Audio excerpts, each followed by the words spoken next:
Hey guys, how's everyone doing? For those of you who don't know me, I'm Stacy Kleppel, and I'm going to be talking to you today about inviting and about handling objections.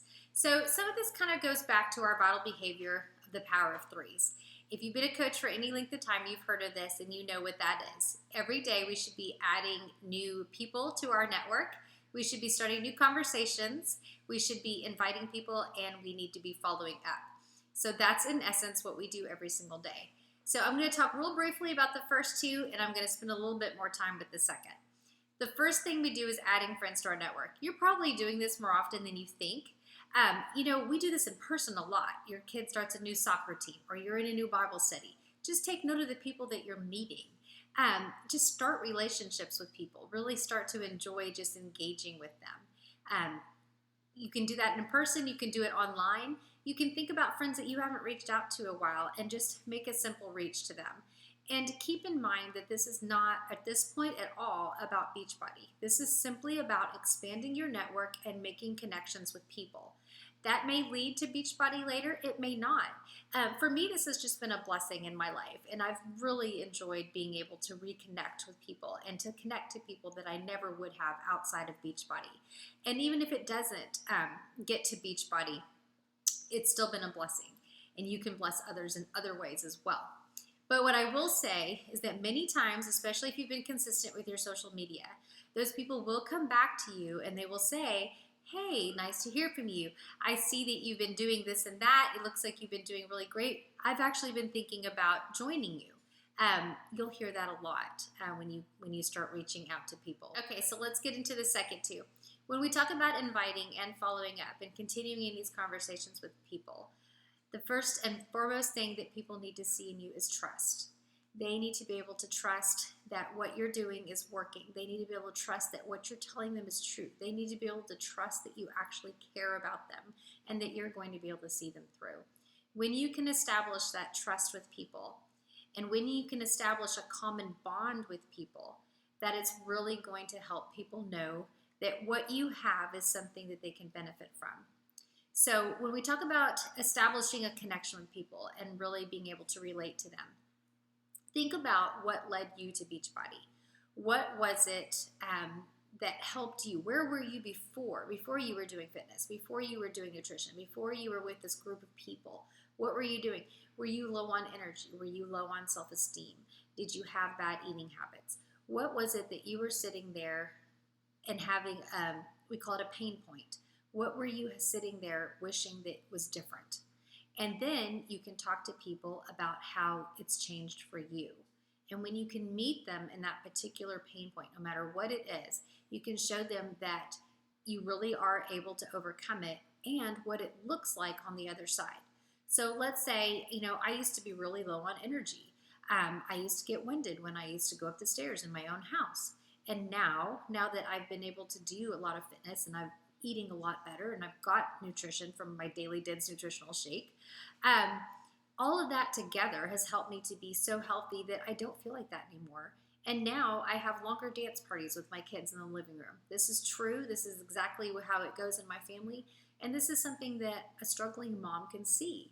They can see not only does this work, it's going to help me feel better, but it's going to give me more time with my kids. It's going to give me more quality time. It really paints the picture above and beyond just saying what these programs do, that you're going to be in better health.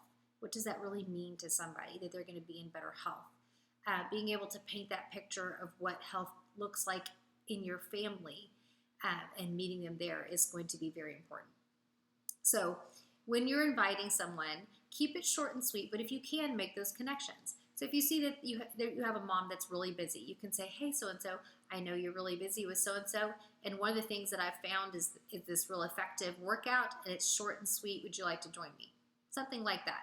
Something that's short, it kind of meets them where they are, and so that they can see that these things are truly helpful for them. Okay, for following up, there are really two kind of basic ways of following up, or reasons for following up.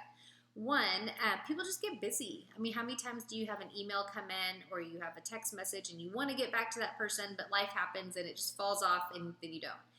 So just come back with somebody and say, hey, so-and-so, just wondering, were you able to watch the video I sent? Or, hey, just wanted to let you know that my group is starting soon and wanted to make sure that you had everything you needed in time. Are you still interested? Or something like that, something very short and sweet again, just to remind them that you're still there, you're still ready to help them, and you understand that life just gets busy. The second is when people have objections, and you're going to have objections as you're talking to people. Objections are really unanswered questions. That's all they are, and you absolutely have the power to answer those questions.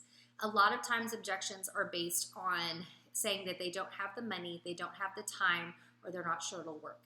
And I was just at coach training at Summit, and we talked about these objections in a way that really kind of made me understand a little bit better about how to address them.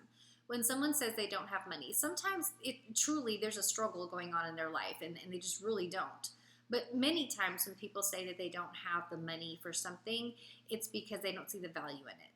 If you absolutely knew that buying a $160 challenge pack was going to change your life, was going to help you get to your goals and feel better and live longer, then all of a sudden $160 seems worth it. It's worth the investment. It's worth the value.